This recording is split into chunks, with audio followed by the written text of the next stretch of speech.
say, did you see him? It was early this morning. He passed by your houses on his way to the coal. He was tall, he was slender, and his dark eyes so tender. His occupation was mining, West Virginia his home. It was just before noon, I was feeding the children. Ben Mosley came running to give us the news.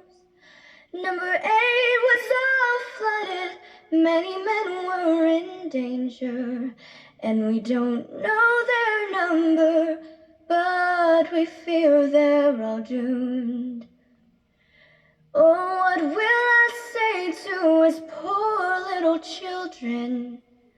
And what will I tell his dear mother at home?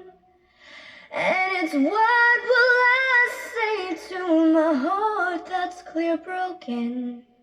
To my heart that's clear broken, if my darling is gone.